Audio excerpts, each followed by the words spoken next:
Thanks so much, Chad, for being on today. It's so great to have you here. Oh, thanks, Danielle. It's a pleasure to be with you. Thanks for asking me to be on. Yeah, absolutely. So I'd like to start by giving you an opportunity to really inform our listeners on St. Leo University itself, the academic side and location, things like that. So can you tell us a little bit about your school? Sure. So St. Leo's an NCAA Division II school. We're located actually in St. Leo, Florida, which I'm sure no one's ever heard of. Kind of closer. We're near San Antonio, Florida, which some people get confused with Texas. But uh, easier way to say it, we're about 35 minutes north of downtown Tampa. We're part of the Sunshine State Conference, which is kind of known as the Conference of Champions, but especially in tennis, it's been a very strong conference. And then, yeah, our school in general, we're a small private Catholic school, a Benedictine Catholic school. We have around 2,400 to around 2,700 students each year. Some people get a little bit confused by our enrollment because in the past we've had a really big presence online, but we've also had education centers that have been located throughout the United States. So I think at our peak, we've had around 16,000 people enrolled at St. Leo in a given year studying here, but we have around 2,400 at our main university campus. We have really our majors kind of focus on criminal justice is a big one for us. For tennis, we have a lot of business majors. We also just started a nursing program, a robotics program, cybersecurity, and then we're actually also revamping some other academic programs to make them more relevant, I guess, in the 2023 era of what demands are. But yeah, it's a beautiful campus. We're actually designed to look like a resort. And someone told me once that we have more palm trees per square foot than any campus in the United States. So it very much has the Florida vibe to it. And then we also just opened about a year ago a wellness center that houses our campus ministry, counseling services, things like that. But it's got a really big workout, a big gym, basketball courts.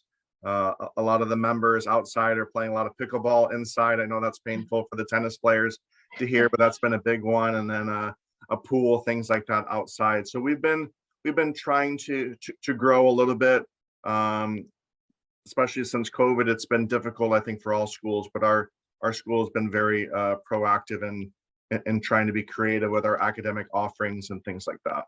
Mhm. That's great. Okay, awesome. Can you tell us a little bit? So you're the head coach of the men's and the women's teams at Yes. St. Leo. Can you tell us a little bit about the tennis programs and also maybe more about your personal coaching philosophy and coaching style? Sure. Um, our tennis program, actually, we had the same coach for about 40 years. And his name was Tim Crosby. And then he when he left, maybe around 2000, I don't know, maybe 2010, 2008, somewhere in there. That's really when St. Leo started making more an investment into athletics and especially tennis. We've had really only three coaches in between Coach Crosby and then myself. Our programs over the last, since I've been here, I was here in 2016. I took over a team. The men's program had got to the finals of the NCAA Nationals the year before me, and the women made the semifinals. So I only had to take over the number 2 and 3 ranked teams in the country, which was a lot of pressure for me because I had always had jobs where I more or less came in and took over a program that was struggling or something like that. So to take over a program that was already very good was definitely a challenge. Currently, our teams are ranked. Our men's team is ranked number 1 in the country at the moment. We won the ITA National Indoors this past February, and then our women followed up a week later and got to the finals and were national runner-up in the ITA Indoors, and they're currently number 3 in the country. So we've had a really, I think, partly because of our location, partly because of our conference, and certainly because of our our competitive schedule, we've been able to attract mostly international students. We do look for domestic players. We do look for players in Florida or really else in the US, but I think Florida is a big draw for international students. Mhm. And we've had a very international team probably for the last 10-ish years, where prior to that, we're very much had more domestic players. Um, but yeah, I'm not Yeah, really sure that's what else to great. add, but No, that's awesome. That's really, really helpful. I was going to say you've done an amazing job because I was going to say how highly ranked you are right now. So you've definitely kept the level up since 2016. So congrats to you. You guys are always up there, both the men's team and the women's team. So amazing job. But let's transition a little bit to the recruiting and the recruiting process. So I feel like we should be doing some myth busting here because what I see on my end when I'm talking with prospective student athletes and their parents is there's a lot of like misconceptions about Division II tennis. People don't fully understand, first of all, the level of play. I know I recently was doing a little bit of research on like UTR or whatever you want to use, WTN, but your Power Six rating for definitely your men's team and your women's team too is right in there with some top Division I programs. So the level is incredibly high. And I feel like some people have this idea in the recruiting process, like it's Division I or bust, like that's got to be Division I, right? yep. Can you talk a little bit about the level of play in Division II? I recognize you are at the high end of the Division II. We just said how highly ranked you are, but like, what about the level and should players like who is the player that should be looking to go Division II in your mind? Yeah, that's a great question, and always like a frustrating topic to go into because like you mentioned, I think a lot of people it's Division I or bust. And I think also, I touched on kind of the international flavor that we have on our team. I Mhm. think a large part of that is a domestic student athlete is so used to watching the Power 5 schools on TV, or we just finished March Madness Mm. and things like that. So people associate high level sports with those programs, which makes sense. They're on TV all the time. But um, yeah, the levels in Division II. I mean, the high end, it's very good, but even across the board, there's a lot of really strong players on the men's and women's side. Um, and I think partly we get a strong level maybe because some students aren't Division I eligible, but I think Mhm. more so, especially now, we're finding students that they like having the they like having the balance between being a very competitive tennis player, but also still having a social life. And I don't know if maybe COVID brought that out more, where people were maybe quarantined or isolated more and inside. And then they're kind of started looking at themselves like, okay, do I just want to focus solely on tennis, or do I like having more of a balance in my life? Mhm. We've seen there's a lot more people that like yes, I want to be on a competitive team, but I like the fact that the coach also promotes being more involved on campus or doing campus activities or having a free weekend where maybe in Division I you're solely concentrated on winning and you're playing tournament traveling all over the place, where in Division II, uh, probably mostly because of budget, we don't have a way to travel all over the country and we're playing all the time, but it still allows us to travel and play a really competitive schedule. Especially Mhm. for us, we're in Central Florida area, so we get a lot of the spring break teams that come down to the Orlando area or want to Yep. play at the USTA national campus, and we can pick up those teams. But yeah, I think once people start to look into Division II and they see that the academic level of a lot of our institutions is still very good, and they Mhm. start to use the internet to look at, like you mentioned, Danielle, UTR or the world tennis number, and start to see what level players we're getting in Division II.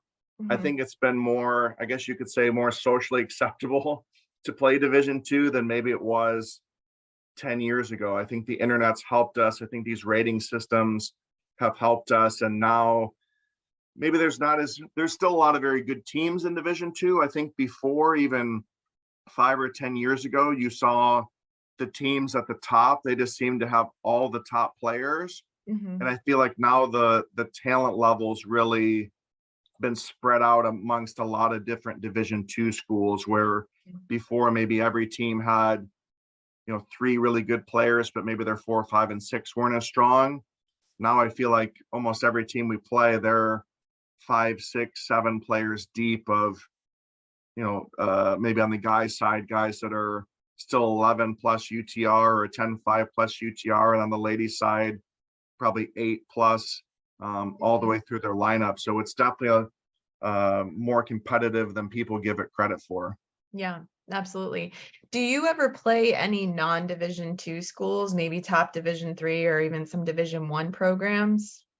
We haven't too much, mostly because for us, I don't think it helps there. Well, we don't have the issue with getting matches. So for Yeah. us, playing a team that maybe doesn't help our ranking doesn't always make sense. But like this year, on the women's side, we played. For us, it was a scrimmage. For them, it was a match. We played Stetson University. They were Hmm. preparing to go to Athens and play at the University of Georgia for, Hmm. I think it was a kickoff weekend, or to get into indoors or something like that. And um, so they played us, and Yeah. that was a great match, a competitive match. And we've made attempts in the past to play some Division Is, and I think Hmm. partly for them, maybe they don't want to play. A lot of people say, well, maybe they're scared that they might lose. Hmm. That could be true, but I think more so, we're allowed to have 3 scrimmage dates in Division II.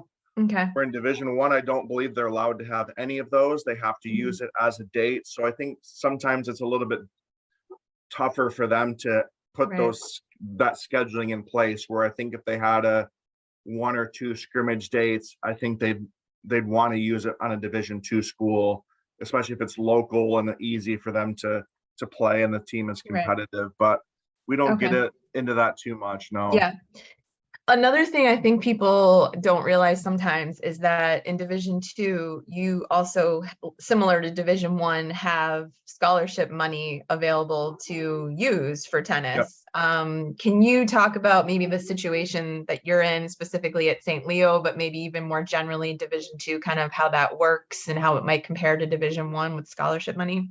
Yep, absolutely. So, really, the big differences between Division I and Division II is a fully funded Division I women's program has 8 full scholarships, where in Division II, the most we can have is 6. Hmm. But the men's is exactly the same between Division I and Division II. They're both 4.5 if you're a fully funded program. In Division II, it's actually mind-boggling to think how different each school is and how they do their scholarships differently. I think in Division I, people use the term like a head count sport. Hmm. Um, People are either getting a full scholarship or not, especially on the women's side, Yep.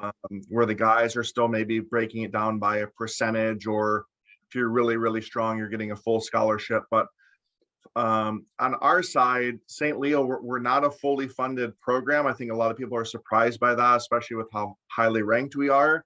Hmm. Our school kind of has been 75% of the NCAA max. That's how we've treat all of our sports programs here, because we want all of them to be competitive, and we want all of them to feel like they're treated fairly here at St. Leo. For us, one of our advantages is some schools are only giving athletic aid, some schools are only giving academic aid, and others you're allowed to what's called stack Hmm. those amounts together. So specifically here, each year, our admissions will pick a GPA that someone has to have, both as a first time in college freshman or as a transfer. Those are typically 2 different GPAs. And then as long as you have the minimum GPA required, you become stackable. So we'll just use an example of if you have a 3.0 or better, and that's what our school labels. If you have that, you can stack. That allows us to have both an academic and an athletic. But if you had a 2.8 GPA, for example, you could have one or the other. So for Mm, us in recruiting, it, really the only way we've been able to be competitive is we've been able to find people with the whatever GPA our admissions say that they have to have. mhm, We find those stackable people, and that allows us to put together the best package possible. So sometimes that becomes frustrating when you feel like you have a stud player mhm, and they have a little bit lower GPA for whatever reason. Uh, we can still decide to fully scholarship them or give them a big scholarship, but it just takes more money out of the pot that we mhm. have. So we have to get really creative sometimes, or really hope that someone has that stackable GPA so that we can combine both. But Mhm. but again, not every Division II school does it that way. Okay. Or some schools, like in our case, we don't, at least not currently, we don't limit the amount of people that we can stack. But Mhm. some schools give the coach only a certain number. So maybe that's, Okay. hey, you can only stack two people and the rest you have to make up with it with the I see. athletic money. Okay. So I think it's And become that, even more challenging in Division II just because of the enrollment numbers have been tougher at each school. I think there's more schools starting to limit the amount of stacks that people can have. okay. But And this is that's a question a recruit would have with a coach once they got down further along in the process, then they could have that conversation and find out, whether like you're saying, are there limits on the stackable recruited athletes and things like this?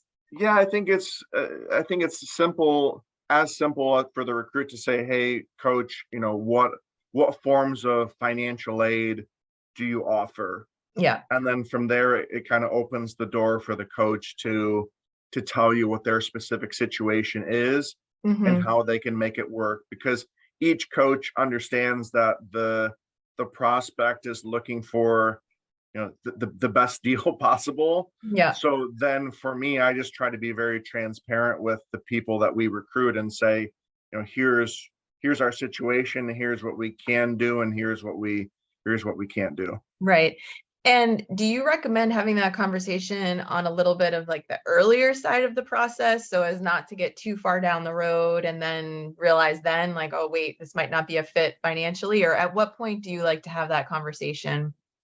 I like to get it out of the way. A lot of times, even in the first phone call, Okay. typically I'm even asking them, hey, can you tell me what your GPA is, or if it's an international student, can you send me your transcripts, because we can then do a GPA conversion Mhm. in-house and see if they have that GPA. Because I don't want to waste their time, and I certainly don't Mhm. want to waste my time if, all of a sudden I get their transcript back and they're a 2.5 GPA and their budget is, $5,000 or less. Then Yeah. in most cases, I know that I can't make that work. Right. Uh, I don't get too specific with them in the first conversation, but I let them know kind of what our process is and Hmm. how for us to make it work the way they want it to. I kind of give them the roadmap of what needs to happen. And I Hmm. think that sometimes that scares people away, but I think for the most part, people like the transparency and the honesty of, what needs to happen in order to make it work here at St. Leo. Right. Okay. That makes sense. And you mentioned about how if, there's academic aid at least available at your school. And I think sometimes recruits think like, oh, I just have to get my ranking or rating up to a certain point and that will take care of it. Like maybe the academics aren't as important in some cases, but I think your point and many other coaches I've talked to, it's like the academics really matter, not only for admissibility, but also for the potential, academic aid you might get at that school. So would you agree with that or? 100%. I always joke with parents and recruits all the time, is it literally pays off to study and get your GPA up. And Mhm. like I said, if you're just a really, really good player, sometimes the coach will make it work for you to come. Or even in our situation, we have scholarship people that are not stackable, but Mhm. then I really don't do that as much anymore, because now I've kind of learned what happens 2 years, 3 years later when you get another player that you want to sign, and all of a sudden you have such a large amount tied up in just one athlete, Hmm. especially if that athlete's maybe not performing the way that you would want them to. If you're Yeah. going to offer them all the athletic aid that you have without the academic, you would think that they would be performing at a very high level, and sometimes that happens. And if it doesn't, that kind of sets the team back. But yes, I mean, there's so many different forms of academic or financial aid scholarships that you can get. Both like at our school, we solely look at your GPA, and then Hmm. what GPA you get or you have, that equals a certain amount of academic money that you'll Okay. get, and you'll get that amount for all 4 years that you're here. And there's no Hmm. renewable GPA that you have to keep it. So Okay. that's good and bad. And it's bad in the sense that if you do come in maybe with a lower GPA, and then all of a sudden you're here and you do really well, there's Hmm. actually a way to increase your academic scholarship. But there are also privately funded scholarships or other St. Leo type awards that students can receive. But again, someone's grade point average is pretty key in receiving Yeah. those other scholarships too. Okay. That's great. That's really helpful. So, where do you go to find recruits? Where do you, I know your team is predominantly international now, but like for a domestic player that might be listening to this and says, what tournament should I go to? Or how do you find your players and start communicating with them? And how do they find you? Yeah, a lot of people laugh at my recruiting, because I'm pretty much doing it in the chair I'm talking to you right now. Hmm. I don't, not because I don't want to, but there's not a lot of we don't have a lot of funding to go out and do a ton of recruiting here. Okay. And then a lot of players that we find are either through different recruiting services that we have really good relationships with, or people reach out to us, or I'm able to get information off, whether it be UTR or a YouTube video or things like that. Hmm. But I do go out to some tournaments. I think the key that I like to see with recruiting is just is someone playing, is someone competing, or is somebody, you know, I feel like more and more there's more players that get to a certain level, we'll say UTR or WTN, that they like, and then Hmm. they stop playing because it's almost like, hey, if I'm already pushing up to over an 11, let's say for the guys, and most of the coaches are saying they want me to be 11 or better. Well, why would I play more if maybe I start to lose and my UTR or WTN goes Mm. down? Yeah. I like to see that people are competing, and then we're at least lucky enough in the area that there's a lot of UTR events, Hmm. USTA events, national events, that it's easy for me to get in my car and drive to and watch those players. Yeah. Or we have in Florida, we have the Eddie Herr, we have the Orange Bowl, so we've got the international players coming Yeah. as well. But um, for me, I've just done a really good job of trying to respond to every email that I get, doing some research online of trying to find the level of player that I need and reaching out to Hmm. those players. And so far it's paid off. But yeah, it's Yeah. not too extensive of a recruiting plan, to be honest. Well, it seems to be working. You mentioned YouTube. Can we talk about video? It sounds like maybe for a coach like yourself and your approach to recruiting, video could be really helpful. What would you like to see in a video that a recruit sends you? Yeah, that's a great question. I love to watch videos, because for me it's a way to see, not only see someone hit the ball, but also what type of potential they have in their game. Hmm. Um, I have more of a technique mindset by a former boss of mine.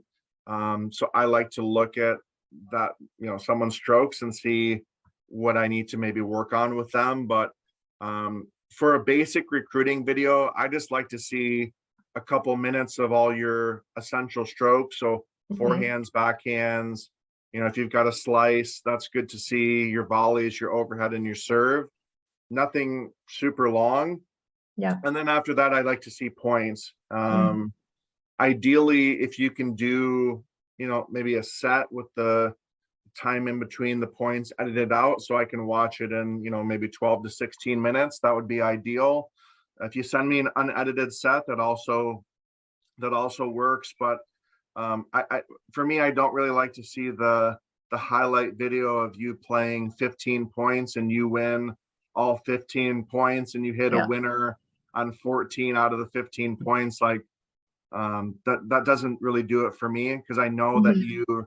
you're human and you make mistakes, and I want to see, what mistakes you make, how you make them. But of course, yes, I want to see you win points. I want to see how you construct points. But I think most coaches would agree that they want to see the point play more than just the strokes. Because I also get a lot of videos where I see someone's strokes and they look really great, but I never get to see what's happening on the other side of the net.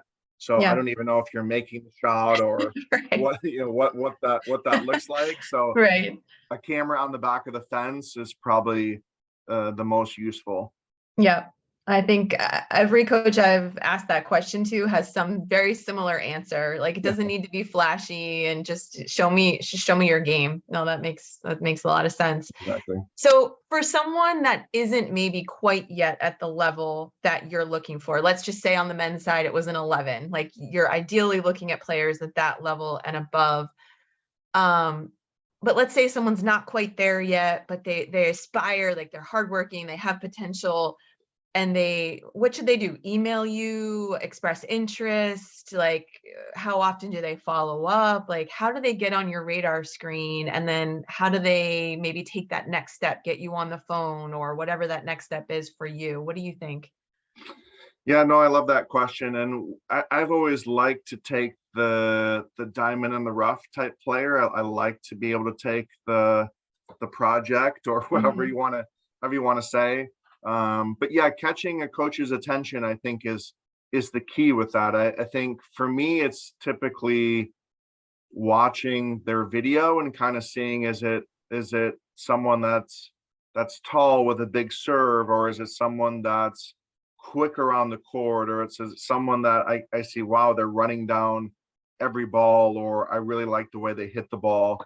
And then from there, I go and check their results and see, are they getting a chance to play some better players, and Mhm. if so, are they competitive with those players? Or even if they're 2 and 3, I think that's a decent start, versus Mhm. if they're just always playing, let's say it's a female player that's a 6 UTR, if they're only playing other female players that are 5 to 6 UTR, it's really hard to, number one, it's hard to get that number up. And Yeah. secondly, it's hard for a coach to see that when you do play somebody better, what that score might look like. Mhm. I always hear a lot of players say, or people that I teach, is like, yeah, when I play a better player, I just relax and play better. Mhm. So maybe that affects your score, or maybe when you're in an environment like ours, where when you're with a lot of players that are stronger, the way I try to build them up is like, once you're with our program and we're working with you, it's not going to be so much the physical traits that are going to make you better. I mean, those help, but it's Mhm. going to be more the mental traits of you being at our practice, and you feel more confident on the court, or hey, now I'm playing a set with the number 3 on our team, and Mhm. my freshman year, first week, they're beating me 0-0, and now I'm losing to them, but it's 3-4, and I figured out their game, or I just have a lot of confidence in my game. But yeah, the players that maybe don't fit the the mold right away, I think it's still worth reaching out, because every Mhm. coach situation is different. Sometimes coaches are, maybe they need to fill with roster management. They need to have a little bit bigger of a team, so they're Mhm. looking for players that have some potential, and maybe a coach would pass on them normally, but this year they have to carry an extra body or two, and they're looking, and that might be Yeah. an opportunity to come to that program. But again, for me, I think just seeing people that they're playing, they're trying to compete, or maybe your situation, like, or even explaining your situation. So for example, if you, maybe you're just not in an area where there's a lot of players for you to play, or maybe there's just Mhm. not as many tournaments for you to play. Um, but when you do get a chance to play, you do fairly well. Yeah. It's good for me to hear those people's story versus the ones that always make me laugh, or the kids that, they're at an academy, they're playing 6 hours a day, Yeah. 6 days a week, and they've been at the academy for 3 years, and then they tell me, yeah, I'm a 9 UTR, but I really play like a 12 UTR. It's like, Yeah. well, if you're already training 6 hours a day, 6 days a week, you know, I think you're gonna struggle here even more, because at St. Leo, we're not training 6 hours a day. We're not even allowed to work with Yeah. you 6 hours a day. We can only do four. So you're even going to get worse here, because you're not going to get as much court time. Where some players, I get to hear how their training schedule is, and they, Mhm. maybe they're indoor players and it's just hard for them to get indoor court time, or Yeah. their coach left them and they couldn't find another coach, or whatever happens. Mhm. Sometimes those players get in our program and all of a sudden they make me look like a genius, because I just took a chance on them where Yeah. nobody else did, because maybe they didn't peel back enough of the layers of that person's story to figure it out. But I would Right. tell any recruit, I mean, make sure you're also reaching out to programs where you think it might be realistic Yeah. for you to go there. I think there's just so many players that I think they're just hoping the coach is going to say yes, but and then they get frustrated that they don't get a response from the coach. Mhm. And Mhm. it's a lot of times because the coach is getting so many emails from Yeah. players not the level that they're looking for, that they Mhm. just decide not to respond because they're getting too many. So I would Right. try to find programs where you feel like you're somewhat in the range that the coach might take a chance. Right. Definitely do your homework and make your lists. But I've noticed sometimes when you look at UTR, it's important to go back in time. In other words, Yes. if you look at a team's current roster, what their UTR is now, what's important is where were they when they were at the recruiting period that you are, like, say, the summer between junior and senior year, or between sophomore and junior year. Like, what was their UTR then, and how do you compare to that number versus now? Because sometimes they go up, hopefully they do once they get to college and they're playing for you, but sometimes they don't. They actually go down for whatever reason. So do your homework. Yeah, that's a great point. And I think even to speak of Division 2, I think you see a lot of the better players come in and their UTR actually goes down, because they're not getting the same high level matches that they were getting before. Even Yeah. even in our case, we're playing a really competitive schedule, but some players, when they're going and playing whatever schools in their conference or region or wherever they're playing, you see a lot of people come in at really high UTRs, and then a year Mhm. later they drop a lot. But then you Right. watch them play and it's like, wow, that kid is definitely way better Right. than that. There's a couple of teams in our conference that I feel like we've played them, and you look at the UTR of their players, and it's like, I wish their guy or girl was that UTR, because they're like almost a full point better Yeah. every time I see them play. So Yeah. in Division 1, I don't think you see that as much. It seems Mhm. like it stays pretty high, but in Division 2, you see a lot of players UTR drop pretty dramatically, especially after the first year. Right. So it can be deceiving because a recruit Yeah, could look and say, "Oh, they're a 10-5," but in fact, when they were recruited, they were over an 11. right, exactly. So it's important to go back in time for sure. So your NCAA or your recruiting rules for Division 2 are very similar to Division 1, in that coming up June 15th is a big day for you all, where you can have that initial, like, recruiting contact Yeah, with prospective student athletes between sophomore and junior year. So I'm sure you're working on making your lists. Hopefully recruits are doing the same thing on their end. Um, Once that process begins and you start reaching out through email or text, whatever it is, what do you suggest? Like, how proactive should that recruit be? Like, how do you like to see the recruit take ownership of that process with you?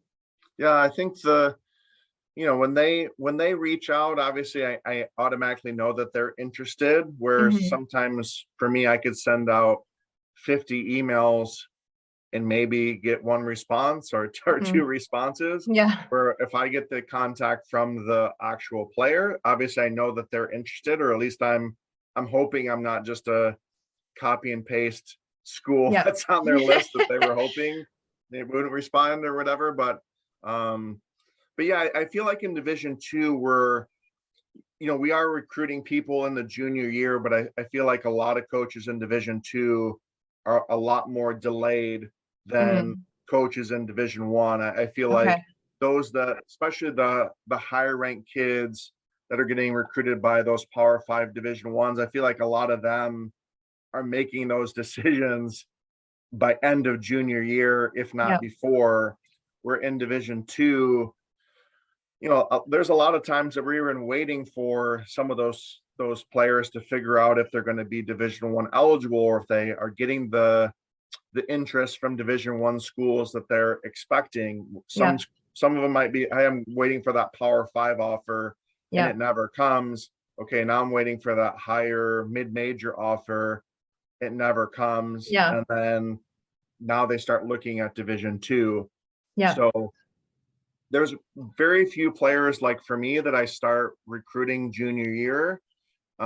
at least really early junior year. A lot of it gets into senior year, and I think a lot of the Division II coaches that I've talked to, it's pretty similar. But Okay. in that process, yeah, I think it's reach out to the coach and express your interest and express some of the reasons why you're interested in that particular school.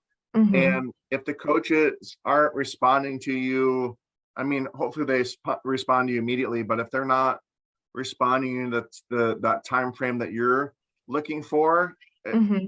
reach out again. I mean, Yeah. coaches get really, really busy, and I think sometimes talking with recruits that they don't hear from them one time, they just assume the worst. Or we Yeah. just had this the other day.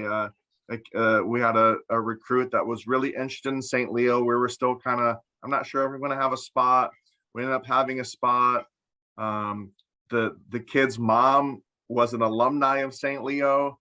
And the day I reached out to him was the day I also looked on Instagram, and he took a job, or not a job, took a spot at a school in our conference. And I go, oops, it looks like I was a couple hours too late. And he's like, yeah, I really Mhm. would have liked to come to your school, but I took the first email I got that giving me a spot, because I knew it was going to be pretty tough to get a spot at the schools I wanted to. And I'm like, oh, well, maybe you could have waited, or maybe, and I had reached out to him just to kind of get a feel where he was with everything, Yeah. and I didn't hear back. So then for me, I'm like, maybe he's not interested, maybe not. So it's a little Hmm. bit of a it's a little bit of a game or a dance, I guess, on Hmm. on both senses. But Yeah. I mean, like for the coach up course, Danielle, with dealing with Dan Tudor, I mean, I'm trying to stay within the 10-day window Yeah. now of reaching out to recruits. I think that was really helpful. But for the recruits, I think as long as you're not emailing them every day Yeah. and driving them crazy, I think most coaches will tell you when it's too much. But let them know about your tournament results. Let them know how you're doing. Hmm. If you've applied, I think just keeping the coach in touch with what's going on and your interest in that school, I think, is pretty crucial. Yeah, definitely important for the player to do all of that, I think too. I'm sure you would agree the parents' role is not to be the one communicating with the Correct. coaches, just supportive, kind of in the background. But yeah. Can we fast forward a little bit to the part of the process once you have started narrowing things down? You mentioned spots, and you get to the point where you want to offer a player a spot. Do you have a certain number of spots per year? And are you able to provide any kind of support for that person through the admissions process, or are they like completely applying on their own as just a typical normal applicant? Like, how does that all work for you? And is that the same at most Division II schools, or does that also really vary?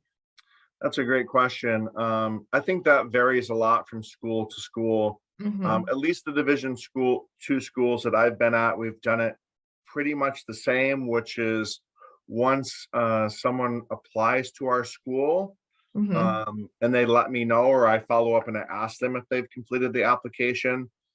From then, we can tag them as a student athlete, Okay. specifically a men's or women's tennis player. Uh-huh. And once we get them tagged on our back end, they'll regularly give me reports of where the person is in the process, if they've been Hmm. admitted, or they're looking for them to deposit now, or Hmm. housing applications open for them, or whatever it might be. So that's really important, because then it's easier for me to follow up, and I think the recruit then feels a little bit more important, that, oh, coach knows now that I'm admitted, and Hmm.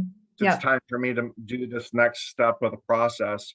um but yeah, I think each school is a little bit different with how they do that Yeah. part. Yeah. And that's just another thing that the recruit wants to be proactive in asking you about, right? Is like, Yeah. once you get to that point in the process, asking the questions and making sure that they're moving the process along, is important. Yeah, and I know you asked about spots too, and aid and things like that. I think the spots really, like for us over the last couple of years, it's varied from year to year. Sometimes Hmm. we've had free reign of how many student athletes we're supposed to have on our roster, and Hmm. other years, we've been giving a roster management number, and admissions is expecting us to have this many people on our team. So Okay. for next year, we have a roster management number for men's and women's. So we intend to hit that number. I don't want to Hmm. think what would happen if we don't. So we'll try to hit that number. Hmm. And then the amount of aid that we have really just depends on who's graduating. And I know it's even more frustrating now for parents and recruits, where COVID give people the extra year. And then even Yeah. specifically in our conference, the year that we did play through through COVID, not the year that was canceled, but the following year, Yep. we played under the amount of matches to use a season of eligibility. So Hmm. players in our conference actually got 2 extra years, which they've been able to use to finish master's degrees or transfer to different schools. So it's tough even now for recruits or parents to go on someone's website and see, Yeah. okay, before, oh, they have 3 seniors. Well, Yeah. now someone that's even listed as a senior still might have 2 more years of eligibility, or someone that's listed as a 5th year grad student, Hmm. maybe they're ending their eligibility, maybe they have one more. So it's definitely a good question to ask the coach of how many Yeah. spots they're looking to fill. And then if you're someone that's expecting a scholarship, asking them, how many scholarship positions versus walk-on positions are you looking to have next year? Yeah. Yeah. No, that's great advice. Are there any other things that you think prospective student athletes and their parents should know about Division II as compared to, let's say, Division I? I mean, we talked about level of play, facilities, resources, schedule, any of those things that you think sometimes you notice on your side of the recruiting process that maybe people aren't as educated about or as aware of? Yeah, I think, like I mentioned before, no, Division II is that balance between academics and athletics. I think Hmm. that's one of the big things. I think if anyone's looking at Division II schools, I think you need to consider location, their region, things like that. Because if you're a competitive player, um, you might not get as many competitive matches as you'd like. So, a personal example for me, I was the coach at Ferris State in Hmm. Michigan. Hmm. Uh, we had a really good year. One of the years we made the national semifinals, but I think if you look back at our schedule that year, we maybe played 3 ranked teams the whole Hmm. year. So it was a little bit harder for us. Where I think at St. Leo we play 3 ranked teams a week. Right. It's just way different. So if you understand your location, what type Hmm. of environment you're trying to go to, what type of even weather you're looking to play in, all the Hmm. Division II schools are really different in terms of facilities. Some of them have their own outdoor court. Some of them play off campus. Some of them have Yeah. their own indoor courts. Some of them play at local clubs. So I think asking all those types of questions on facilities, how, in your conference, how far do you travel? Uh, Hmm. you know, again, at Ferris State, sometimes we're traveling 7, 8 hours to play a conference match Yeah. in a van. If you're someone that's really academic, you maybe don't want to be traveling Right. all the time 7 hours. Right. So I think knowing the geography and knowing the schedule of those teams uh, are going to help. And I feel like there's a lot of players in Division II that seem to transfer away from their school just because they didn't do their homework up Mm. front of what they were really looking for. Again, there's a lot of really good teams, but I just feel like there's a lot more campuses and facilities that maybe aren't for everybody, or it wasn't what they were expecting. Hmm. Where for other people, it works perfectly. So um, not every level in Division II is the same. I think you've got to do some research into each Yeah. conference and each region to see, how competitive it is. You're right. Yeah, I mean, the homework part of this, no matter what division you're looking at, is just so critical, I feel like, on the recruit side. And now coming out of COVID too, there's so many more resources online for kids to do virtual Right. tours and, there's pictures and things like this. So no, that's really helpful. I mean, you're doing an amazing job at St. Leo. Division II tennis and Division II academics is, I mean, absolutely something I think more people need to be opening their eyes to. I know personally you're fully invested in your teams and your job and are just, doing an outstanding job. So just really want to thank you for your time, Chad, and all of your great advice for everyone listening, and best of luck with the rest of the season. Thank you, Dana. Appreciate it. And yeah, anyone that has questions can feel free to reach out and ask after listening to this. I'm more than willing to help any recruit, any parent, as long as it's in the recruiting Yeah. rules, guidelines. I'm more than happy to help out. That's great. Thanks so much. Thank you.